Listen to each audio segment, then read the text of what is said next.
संवाद में चुनावी संवाद अब हमारा आखिरी चरण में है, क्योंकि चुनाव प्रचार भी आखिरी चरण में आ चुका है। कुछ ही घंटों में चुनाव प्रचार खत्म होने वाला है और ऐसे तनातनी के माहौल में, ऐसे उत्तेजना के माहौल में हम मौजूद हैं छत्तीसगढ़ की राजधानी रायपुर में और हमारे साथ मौजूद हैं रखने के लिए प्रयासरत कुमारी शैलजा जी के साथ। कुमारी शैलजा जी कांग्रेस पार्टी की राष्ट्रीय नेता है, राष्ट्रीय महासचिव और साथ साथ छत्तीसगढ़ की प्रभारी। किसी पहचान के मोहताज कुमारी शैलजा नहीं है। अपने जुझारूपन के लिए पिछले 3 दशक से वह देश में ख्यात रही हैं, पर छत्तीसगढ़ के हालात उनको कितने चुनौतीपूर्ण या कितने सुविधापूर्ण लगे, ये जानने में हमारी दिलचस्पी है। तो शैलजा जी, आपका बहुत बहुत स्वागत है। ऐसे कठिन समय में हमारे लिए आपने समय निकाला, उसके लिए सबसे बड़ा आभार। जानना यही है कि कितना परेशानी महसूस कर रही हैं अपनी पार्टी की सरकार बने रहने के संदर्भ में, या कितना आनंद यार कुछ करने की जरूरत नहीं, अपन तो बने ही रहने वाले हैं। कोई भी चुनाव होता है तो ना हम उसको मुश्किल आसान हर में अलग मुद्दे लेकर आता है। यहाँ पर हमारी सरकार है, उस बात का हमें विश्वास है, कॉन्फिडेंस है, हमारी सरकार दोबारा से चुनाव चुनाव होता है। और आपने देखा कि हमारे यहाँ भी बदलाव भी आए और सब चीजों को देखते हुए कांग्रेस पार्टी ने सब चीजों को सेट किया है और चुनाव में संगठन और सरकार के काम मिलकर हो रहे हैं और सभी इसमें अपना काम कर रहे हैं, चाहे हमारा नेतृत्व हो, हमारे अध्यक्ष खड़गे जी, राहुल जी, प्रियंका जी, सबने समय दिया। हमारे जो स्थानीय नेता हैं, राज्य के नेता हैं, उन्होंने पूरा काम किया और लोकल लेवल पर हर जगह, हर स्तर पर हमारा संगठन काम कर रहा है। तो मुद्दे होते हैं ना, कभी किसी को आराम की सोना चाहिए और ना ही इतना परेशान होना चाहिए, क्योंकि काम पर विश्वास है। अब हरियाणा से ताल्लुक रख, हरियाणा के कांग्रेस की एक अलग ही कहानी रहती है। छत्तीसगढ़ में भी वैसी ही कहानी देखने को मिली। ये छत्तीसगढ़ को देख के हैरत में रही कि ऐसा भी प्रदेश हो सकता है। सबका अपना अपना कैरेक्टर तो है। देखिए, अब इतने साल हो गए, इतने दशक हो गए, तो कई राज्यों में काम करने का मौका मिला है जी। तो हर एक की अलग संस्कृति है, अलग काम का भी कल्चर है, सब कुछ अलग होता है। पर उससे हम सीखते भी हैं, देखते भी हैं और कुछ बात जो सही हमको कांग्रेस पार्टी के हिसाब से बतानी होती है वो भी बताते हैं। और छत्तीसगढ़ तो बहुत ही बढ़िया, छत्तीसगढ़िया सबसे बढ़िया जैसे बोलते हैं। बहुत ही प्यारा प्रदेश है, बहुत ही प्यारे लोग हैं और मुझे पूरा सहयोग मिला सबसे, हर स्तर पर, चाहे हम नीचे ज़मीन पर ग्रास रूट वर्कर की बात करें या हमारे राज्य के बड़े नेता हैं, चाहे मुख्यमंत्री हैं, दूसरे सीनियर नेता हैं, टीएस जी हैं, महंत जी हैं, ताम्रध्वज जी हैं, डहरिया जी हैं और मतलब अनेकों प्रदेश अध्यक्ष हैं, पहले भी मारकाम जी थे, अब बैद जी हैं। तो सबका हर स्तर पर काम करने का जो एक जज्बा है, सब में एनर्जी है काम करने की और पार्टी के प्रति निष्ठा, तो ये देखकर अच्छा भी लगता है, काम करके मज़ा भी आता है। कांग्रेस के संदर्भ में पूरे देश में ख्यात है, हरियाणा में नहीं, कि कांग्रेसियों को सामने वाले बाद में निपटाते, कांग्रेसी आपस में एक दूसरे को पहले ठीक से निपटा लेते हैं। तो छत्तीसगढ़ में भी ये निपटाने का मामला दिखा, या छत्तीसगढ़ में आपको लगा नहीं यहाँ पे कांग्रेसी एक दूसरे को आगे बढ़ाने में लगे हैं? निपटाने की बात नहीं, लेकिन आप किसी भी पार्टी में देखेंगे या किसी संगठन में देखेंगे, आप अपने संगठन में देख लीजिए कि ये भी किसी भी ऑर्गेनाइजेशन का एक कैरेक्टर होता है कि सबको अपनी अपनी स्पेस के लिए जद्दोजहद करनी पड़ती है। तो अंदर भी एक जद्दोजहद होती है, बाहर भी एक होता है, लेकिन मैं हमेशा कहती हूँ कि अंदर एक संघर्ष होता है, बाहर एक राजनीतिक लड़ाई होती है। तो सब अपने अपना योगदान भी करते हैं और अपनी स्पेस के लिए सबको करना भी पड़ता है। तो ये तो है ही, एक बात होती है। और इसके बावजूद जो मुझे अच्छा लगा यहाँ छत्तीसगढ़ में कि सभी नेता आपस में मिल बैठकर जिस तरह से बात करते हैं, करने को तैयार हो जाते हैं और पार्टी के प्रति जब बात होती है तो सब एकजुट हो जाते हैं। भारतीय जनता पार्टी कांग्रेस को पूरे देश में हिलाकर रखी हुई है। सत्ता में आना तो दूर की बात, 3 अंकों में आने के लिए भी तरसती है। पर छत्तीसगढ़ में हालात जुदा हैं। एक तरफ कांग्रेस 71 सीटों के साथ भारतीय जनता पार्टी 14 सीटों के साथ विधानसभा में दिखाई देती है। तो भाजपा की इस बार तैयारी को देखकर आपको कितना चिंता हुई या कितनी निश्चिंतता रही आपको? चिंता की बात नहीं होती और निश्चिंत तो कभी, जैसा मैंने कहा, आराम की नींद तो किसी को भी नहीं सोना चाहिए जी। ये ऐसा क्षेत्र है। लेकिन भारतीय जनता पार्टी और कांग्रेस की आप अगर तुलना कीजिए तो ऐसा नहीं है कि कांग्रेस बिल्कुल ही, आपने देखा कांग्रेस में, संगठन में और हमारी विचारधारा में, नेतृत्व में जो एक फाइटिंग स्पिरिट है, उसका नतीजा आपने देखा। हिमाचल में आपने देखा, आपने कर्नाटक में देखा, और अभी भी जो बात हो रही है पूरे राष्ट्रीय परिप्रेक्ष्य में, तो सब कह रहे हैं कि कांग्रेस पूरी मेहनत करके और लोगों में एक विचारधारा, जो एक एक्सेप्टेबिलिटी है कांग्रेस, उसको देखते हुए कभी ये बात नहीं होनी चाहिए कि कमज़ोर। ठीक है, चुनाव हारे हम, चुनाव हारना जीतना समय के साथ और वक्त का कभी कभी ये बदलाव होता है, पहले भी हुआ। लेकिन कांग्रेस की जो अंदरूनी एक मजबूती है, उसको लेकर हम चलते हैं और लोग हमारे साथ जुड़ते हैं। और छत्तीसगढ़ में भी आप देखेंगे, अगर आप इनके भारतीय जनता पार्टी को देखें, और आप तो एनालाइज करते हैं हर चीज़ को बारीकी से हिमांशु जी, तो यहाँ आपको स्थानीय नेता कोई नज़र नहीं आ रहे। इसके विपरीत पिछली बार अगर हम बात करें 5 साल पहले, हमारे सभी नेताओं ने मिलकर और सब दिग्गज नेताओं ने मिलकर लड़ाई लड़ी और हम पहुँचे। आज के दिन भी हमारे पास दिग्गज नेता हैं जो मिलकर चुनाव लड़ रहे हैं। भारतीय जनता पार्टी में इसके विपरीत आपको नज़र नहीं आएगा ऐसा कुछ। आपको स्थानीय नेता ऐसे कहीं दिख नहीं रहे हैं, और जो हैं वो अपनी अपने उसमें फंसे हुए हैं। चाहे माननीय रमन सिंह जी की बात करें, पुराने नेता हैं, 3 बार के मुख्यमंत्री रहे हैं, लेकिन आज कांग्रेस पार्टी ने उनको सीमित कर दिया है अपने क्षेत्र में। और ये भी कहा जा रहा है, आप पता नहीं उस बात से मानेंगे कि नहीं, वो सीट भी कांग्रेस जीत की ओर है जी। तो इस तरह की बात है। इनके राष्ट्रीय नेता माननीय प्रधानमंत्री जी, माननीय गृह मंत्री जी तो बार बार यहाँ पर आते रहे, लेकिन उसका विशेष असर हमें नहीं नजर आएगा। डॉक्टर रमन सिंह जो 3 बार के मुख्यमंत्री है, उनकी सीट जीतने की उम्मीद आप कर रही हैं। मुख्यमंत्री भूपेश बघेल जी भी बोल रहे हैं, कल डॉक्टर रमन सिंह हमारे साथ में थे, बोल रहे थे मेरी सीट तो खैर निकल ही जाएगी, पाटन बचेगी कि नहीं बचेगी इसकी चिंता है। तो पाटन को लेकर कितने निश्चिंत हैं आप? पाटन में भूपेश बघेल जी का मुकाबला विजय बघेल जी से है। 2008 में एक बार चुनाव हरा चुके हैं विजय बघेल। रमन सिंह जी बड़े कॉन्फिडेंस के साथ थे, जितने कॉन्फिडेंस से आप है ना, तो इसके संदर्भ में कितनी निश्चिंतता है पाटन को लेकर?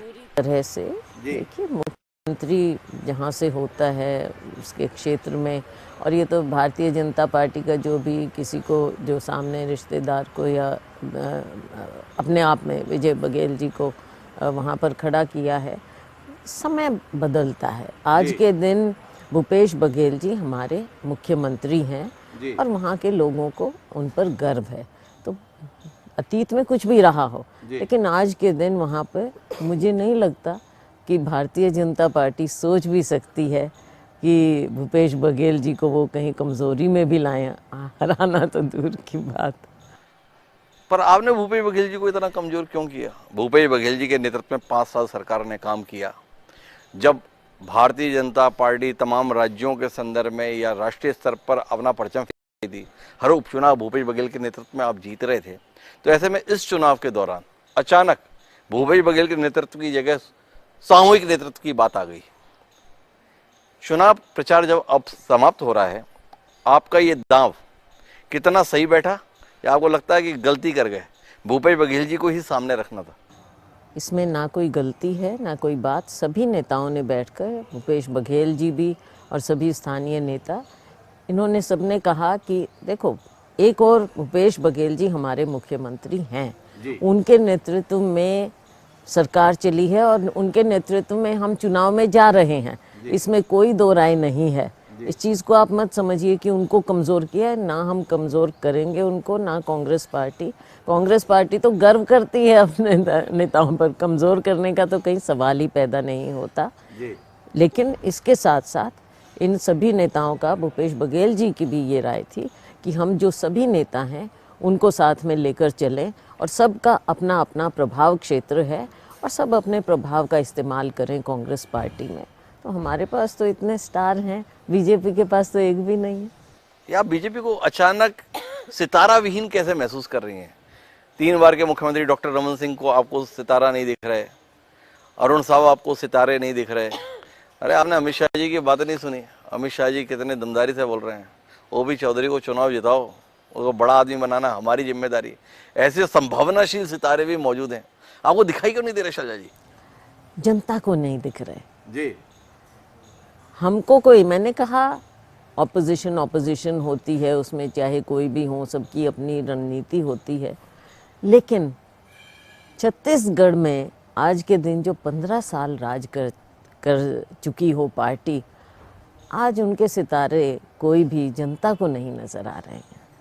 ये बेशक कोशिश करें और माननीय गृह मंत्री जी को बार बार यहाँ आना पड़ रहा है, खुद कमान उनको खुद संभालनी पड़ रही है, क्या कारण है? हमारे यहाँ तो आप ऐसा नहीं देखते होंगे।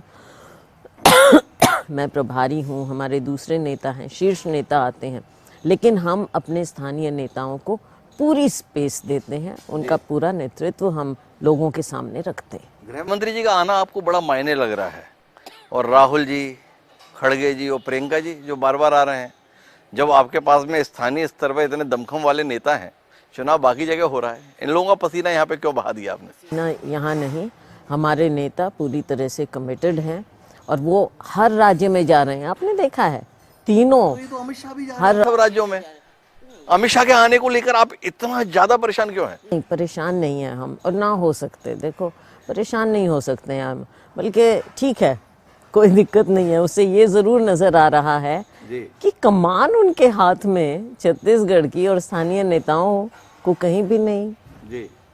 तो इस बात से आपको लड़ाई मुश्किल दिख रही है या आसान दिख रही है कि अमित शाह के हाथ में कमान है? हाँ, देखिए, जिस तरह की राजनीति वो करते हैं और जिस तरह की विचारधारा वो लाना चाहते हैं, हम तो छत्तीसगढ़ के लोगों की बात कर रहे हैं, छत्तीसगढ़िया संस्कृति की बात कर रहे हैं, और ये लोग कुछ और विचारधारा यहाँ पर थोपने का प्रयास कर रहे हैं।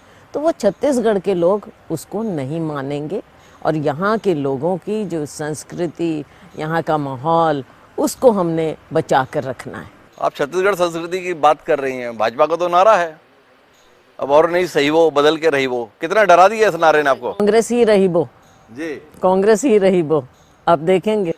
कांग्रेस के रहने की आप बात कर रहे हैं। भारतीय जनता पार्टी का जब से घोषणा पत्र आया है, हवा कुछ और बहती बहती सी लोग देख रहे हैं। आप भी देख रहे हैं, या ये कुल मिलाकर आपको भाजपा का प्रोपेगेंडा दिख रहा है? कुछ बात तो हास्यास्पद है जी कि भारतीय जनता पार्टी जो इन चीज़ों में विश्वास ही नहीं करती थी, जी, आज बैकफुट पर आकर उनको ये बातें करनी पड़ रही हैं। क्या कारण है? क्योंकि 5 साल हमने यहाँ पर ऐसी नीतियाँ दी हैं, ऐसी योजनाएं दी हैं जिनसे सीधा लोगों को फ़ायदा पहुँचा है, किसान को, मजदूर को, सबको, आम नागरिक को हमने फ़ायदा पहुँचाया है। क्या कारण है कि अगर आप गैस की भी बात करें, केंद्रीय नेतृत्व कुछ कहता है, धान की आप बात कर लीजिए, केंद्रीय नेतृत्व इनका कुछ कहता है, किसानों की बात नहीं करते। जब कर्जा माफ़ी की बात हुई, कहते कि किसान आलसी हो जाता है, तरह तरह की बातें कही इन्होंने किसान के खिलाफ। 2 साल बोनस नहीं दिया, तो कहीं ना कहीं इनके रडार पर ये कुछ नहीं था। लेकिन जब देखा कि हमारी सरकार ने ये काम किए हैं और इतने काम किए हैं, तो ये देखते रहे और आखिर ऐसा घोषणा पत्र लेकर आए, इन्हें लगा कि ये तो एक्ट ऑफ डेस्परेशन। हमने सब कुछ सोच समझ कर, चाहे किसानों की बात हो, चाहे गरीब तबके की बात हो, चाहे एजुकेशन की बात हो, शिक्षा की बात हो, हर तरह से, महिलाओं की बात हो। हाँ, और मुझे ये भी मालूम है, मैं पहले ही बोल देती हूँ, आप महिलाओं की बात करेंगे,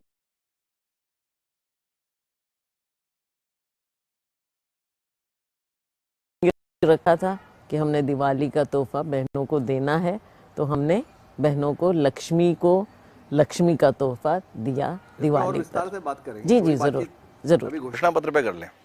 2018 के विधानसभा चुनाव के संदर्भ में ये माना जाता है, किया था, तो उसका एक बहुत बड़ा कारण टी.एस. सिंहदेव के नेतृत्व में उस समय तैयार किया गया जन घोषणा पत्र था, जिसमें कर्ज माफी और धान 2500 रुपए में खरीदी, ये इन दो मुद्दों ने मानस को कांग्रेस के पक्ष में करने का काम किया। भारतीय जनता पार्टी ने भी इस बार जनता की राय लेकर घोषणा पत्र बनाने की कोशिश की। वो जो घोषणा पत्र आया है, तब से आप लोग कुछ ज्यादा बेचैन दिख रहे हैं। 3100 रुपए धान खरीदी की उन्होंने बात कही, 2 दिन बाद आप घोषणा पत्र लाए, 3200 रुपए कर दिए। क्या वाकई ये घोषणा पत्र उतना ही परेशान आपको कर रहा है जितना 2018 में कांग्रेस के घोषणा पत्र ने भाजपा को परेशान कर दिया था? अच्छा कि आपने ये तुलना की है, क्योंकि 2018 में जब 15 साल की इनकी सरकार थी तो देखो दोनों बातें थी जी। किसी भी चुनाव में दो बात होती हैं, एक नेगेटिविटी होती है, नेगेटिव वोट पड़ता है, और एक पॉजिटिव वोट पड़ता है। उस समय इनका नेगेटिव वोट भी बहुत था और पॉजिटिव हमारा था। हमारे सभी नेताओं ने मिलकर लड़ाई लड़ी, हमारा घोषणा पत्र बेहतरीन रहा।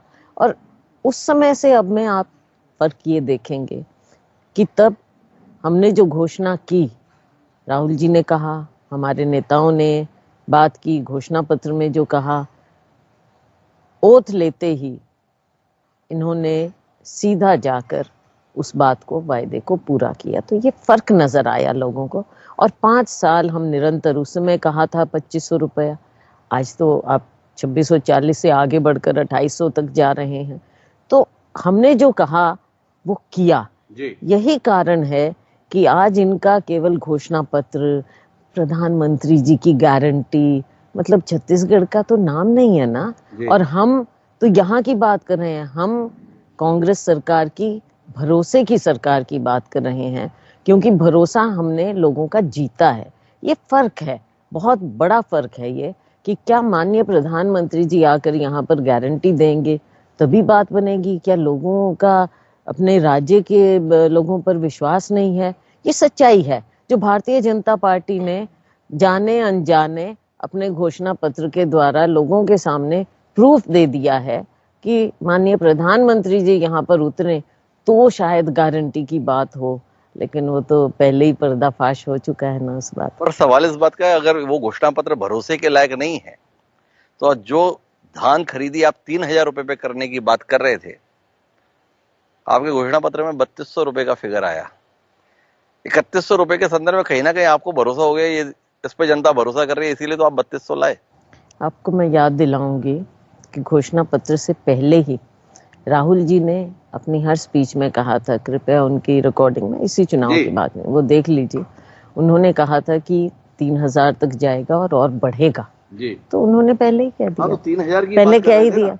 नहीं, क्योंकि आज के दिन उन्होंने शुरुआत की थी 2500 से जी। 2500 से आगे लेकर जाते हुए उन्होंने ये कहा था, और ये भी कहा था कि बढ़ेगा, वो सारी बात कही थी। हम उस पर आज भी कायम है। फर्क मैंने फिर बार बार मैं कहती हूँ, हमारा भरोसा है, भारतीय जनता पार्टी का कोई भरोसा नहीं है। अच्छा ये बताइए, ये 20 प्रत्याशियों के साथ आपने इतनी दुर्भावना क्यों रखी? उन 20 प्रत्याशियों के संदर्भ में, जिनके संदर्भ में वोटिंग 7 नवंबर को हुई, आपने ये गृह लक्ष्मी योजना के तहत 15,000 रुपए देने की आज जो वादा किया, वो किया दिवाली वाले दिन। इन 20 सीटों पर जो लोग चुनाव लड़ रहे थे उनको तो इसका लाभ नहीं मिल रहा। तो आपकी दिवाली के चक्कर में उन 20 प्रत्याशियों के साथ इतनी ज्यादती क्यों की शैलजा जी आपने? नहीं, इसमें कोई ज्यादती की बात नहीं है। ये हमने पहले ही सोचा था कि हम दिवाली के दिन करेंगे, क्योंकि लक्ष्मी का मामला है तो दिवाली को ही हमने करना है। और रही बात, ये हमने लक्ष्मी को, हमारी जो बहनें हैं, गृह लक्ष्मी को फायदा देने की बात की, और हमने सबकी बात की है। बीजेपी तो उनमें भी भेदभाव कर रही है कि किसको देंगे, बीपीएल को देंगे, किसको देंगे। हम तो बहनों की बात कर रहे हैं कि बहनों को मिलेगा। सवाल उठा रही है कि आपने देने की वादा तो 2018 में भी किया था कि हम महिलाओं को मेहतारी योजना के तहत 500 रुपए महीना देंगे, दिया नहीं, अब 15,000 रुपए कैसे देंगे? हमने पूरा फायदा दिया है, और ये 500 रुपए वाली बात नहीं हुई। हमने फायदा पूरा दिया और सबको दिया। अब भारतीय जनता पार्टी तो, अब माफी चाहूंगी आपसे, आपके चैनल पर कह रहे हैं, और ये शब्द करने में, कहने में, राजनीतिक उसमें मैं परहेज बहुत करती हूँ, लेकिन अब कहना पड़ रहा है, क्योंकि इनकी राजनीति ऐसी हो गई है जी। कि जो ये जुमलेबाजी और सॉरी कहूंगी मैं, ये झूठ की राजनीति जो ले आई है भारतीय जनता पार्टी, ये नहीं चल सकती। अब इस तरह का आप कुछ कहते रहें, कुछ भी कहें तो उससे बात नहीं बनेगी। सच्चाई लोगों के सामने है। हमने जो किया है इन्होंने 15 साल में नहीं किया, 5 साल में हमने करके दिखाया है। आप बार बार इस बात पे जोर दे रहे कि जो हमने कहा वो हमने किया। आपने तो कहा था कि हम 2 साल का बोनस देंगे, आपके घोषणा पत्र में था। तो उन्होंने कहा, और केंद्र सरकार की जो आपने नीति देखी जी। उन्होंने कहा कि बोनस अगर आप देंगे तो हम आपके लिए कुछ भी नहीं करेंगे। केंद्र सरकार से उनकी नीति रही।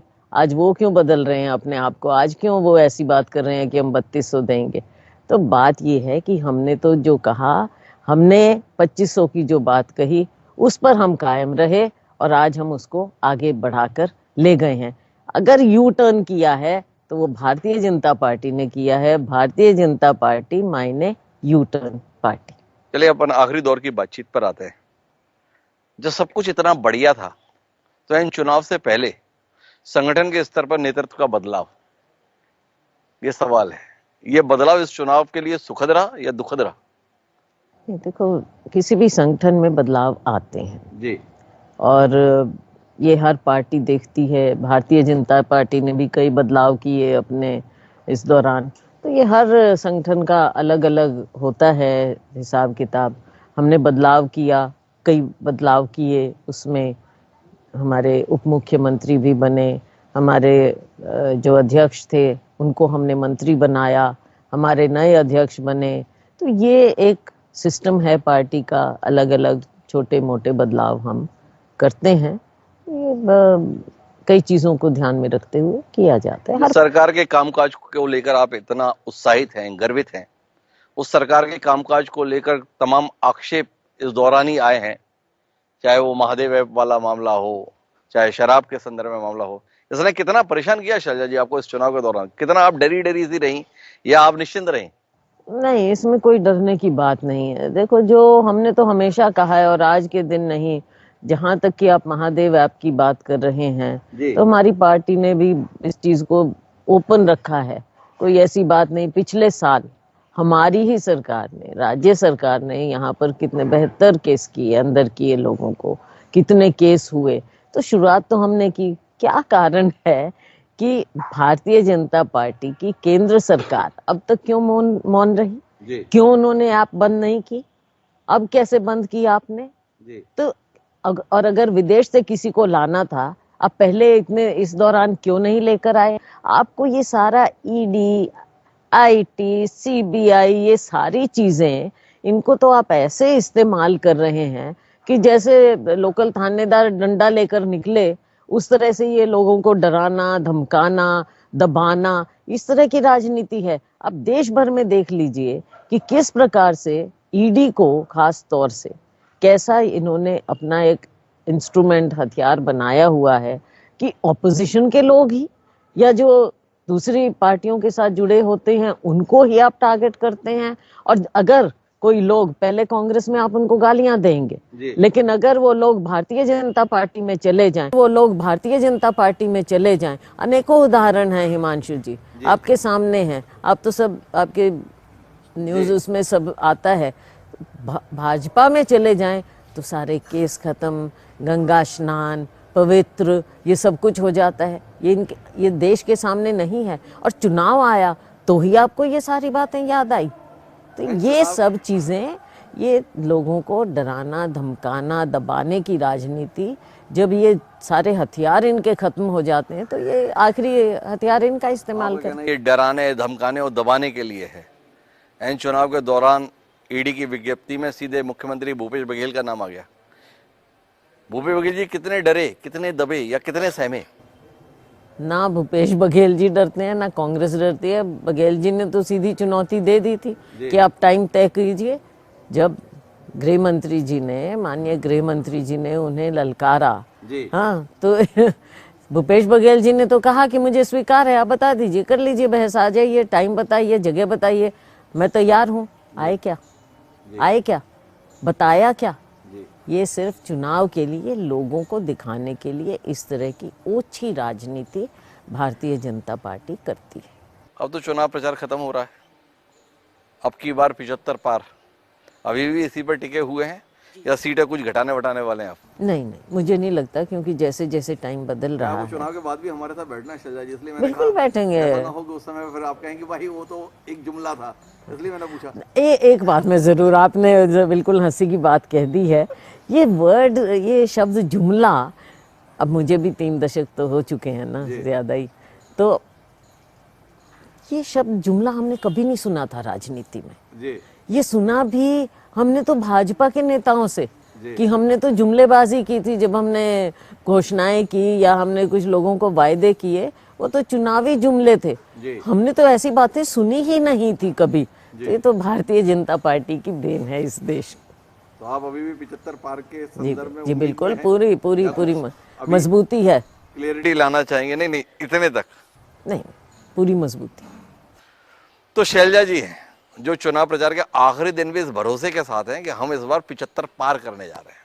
और शैलजा जी अगर 75 पार कर रही हैं तो भारतीय जनता पार्टी और अन्य राजनीतिक दलों के पास बचेगा क्या, ये सवाल है। पर जो कुछ भी बचेगा वो मतदाताओं के फैसले के अनुसार ही दिखेगा। हम इंतजार करेंगे 3 दिसंबर का, जब शैलजा जी के दावे हकीकत में कितने सही या कितने गलत होते हैं इसे जानने के लिए। लेकिन इतना तय है कि कांग्रेस का हौसला बुलंद है, शैलजा जी का हौसला बुलंद है। तो शैलजा जी आपका बहुत बहुत धन्यवाद और शुभकामनाएं इस चुनाव के संदर्भ में। लगातार जो मेहनत आपने की है, देखें मतदाताओं उसके संदर्भ में किस प्रकार का रुझान व्यक्त करते हैं। पर आज की इस बातचीत में इतना ही, मुझे दीजिए इजाजत, सदा प्रणाम।